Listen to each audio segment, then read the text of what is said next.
Assalamu alaikum, brothers and sisters. I hope you're well. Allah subhanahu wa ta'ala has a way of providing justice to its loyal servants and punishing those who transgress their limits. Sometimes we understand and sometimes we don't, but one thing is certain: God is always watchful of the deeds of everyone, be they of his rightful servant or of an oppressor and a transgressor. On Monday, December 4, 2023, Yedioth Ahronoth, an Israeli Hebrew daily newspaper, disclosed a shocking revelation. A perilous outbreak of the Shigella bacteria has affected soldiers stationed in Gaza. This has led to a notable increase in cases of diarrhea and intestinal diseases, raising apprehensions about the storage conditions of the soldiers' food supplies. Soldiers engaged in the aggression against the Gaza Strip have been receiving food donations from Israelis throughout the conflict. However, recent allegations suggest that the suboptimal storage conditions and insufficient sanitation of certain donated food items may be responsible for the Shigella bacteria outbreak, resulting in gastroenteritis and fever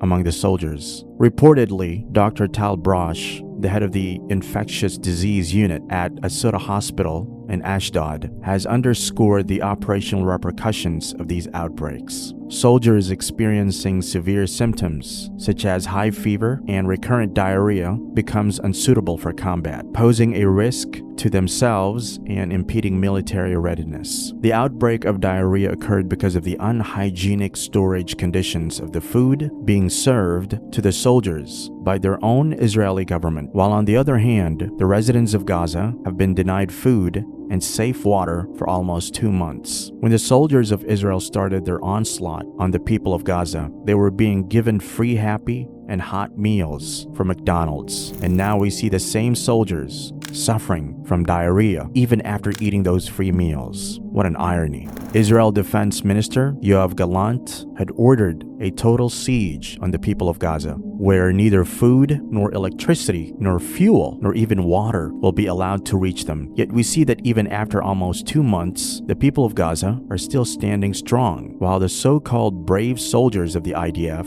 are breaking down from the outbreak of diarrhea. Will the IDF soldiers be treated in the same hospitals that the Israeli occupations have destroyed from their airstrikes? Only a few hospitals are able to function right now, and the medical supplies of even those hospitals have been exhausted. The IDF claims that the extremists have their command center underneath the Gazan hospitals. Then how will the IDF soldiers risk their security to be treated in those hospitals? Before making things unbearable for others, one should always think that someday he could also face the same unbearable and difficult situations that he once made others suffer. Nimrud, the tyrant, had a massive army, an army so powerful that he dared to challenge Allah subhanahu wa ta'ala. Allah subhanahu wa ta'ala defeated his army by an army of mosquitoes and killed the mighty Nimrud by something as petty as a single mosquito. The IDF soldiers might have the latest weapons equipped with the latest technology, they might have the most advanced intelligence system at their disposal, but they are still helpless, even against a bacterial infection. A simple microorganism that is not visible to the naked eye is enough